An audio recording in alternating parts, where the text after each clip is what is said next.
Okay, look, just hold on for 1 second, alright? Don't get mad. I know what you're going to say.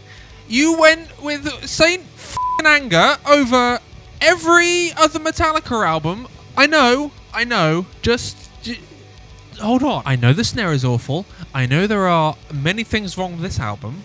But just give me a few minutes of your time. Alright, here is the previously in 10 albums in 10 days. Humble brag. Okay, now let's just get straight down to brass tacks. Saint Anger is a criminally underrated album. Alright? I'm just gonna say it. The songs are solid. The guitar riffs are really cool. They went in a brand new direction, and I think, honestly, it worked out. Is it their best album?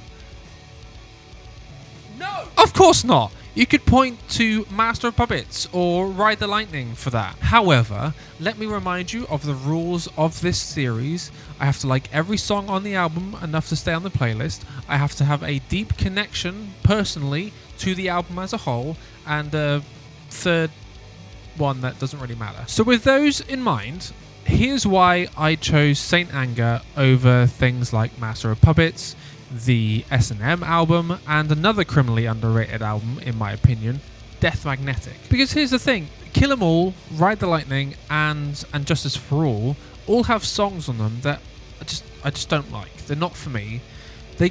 You can like them, that's absolutely fine, not a problem at all. They just don't do anything for me. My obsession with Metallica started with Saint Anger.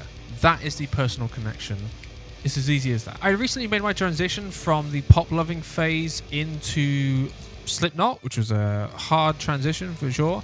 And a friend came in one day, randomly gave me a CD that he had burned for me without any prompting and said, you should listen to this, especially a song called Saint Anger. Now, here's the thing about Saint Anger, the song.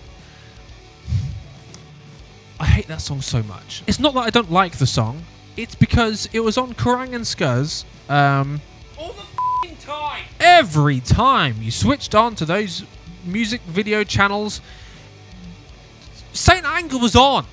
It was always on. Haunted me for years, and I grew to hate it because it was always there. I hadn't heard of Metallica at the time, so I just figured there was some new band that no one really liked, so Kerrang and Scuzz were constantly playing them so that people would grow to like it. I don't know. I was 14. I was very new to the metal scene, so don't be angry. I know how iconic Metallica are now. I didn't at the time. Anyway, the Burn CD. From the get-go, with the song Frantic, I knew that I had found a new band that I was going to take a very strong liking to for the rest of my life. Very fast-paced, very frantic.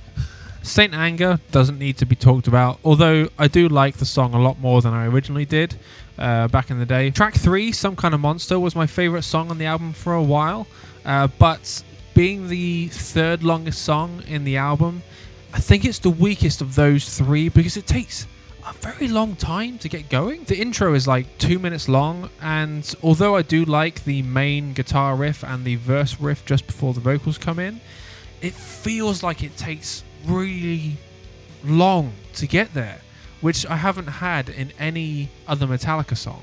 Even the ones that are as long, if not longer. Dirty Window is a lot of fun, especially to play on the guitar. I think it was one of the first songs I learned from the Saint Anger album. It's very simple, but I think that makes it even more enjoyable. It's good for beginner guitarists to learn, especially if you're a fan of Metallica. The chorus with the single guitar and the fucking, I don't know what it's called, the little snare taps. Invisible Kid was, I think, my least favorite song on the album for a while. I'm not too sure why, but I think it's because of James's like whiny vocals, which I suppose is the point, but still, it was kind of like grating on the ears. And the fact it was in a really weird tuning for me as a beginner guitarist, it's in drop G sharp or some shit, which is just completely unnecessary. But nowadays, it's a pretty good song. After that, the last 6 songs for me are all of the same caliber as each other.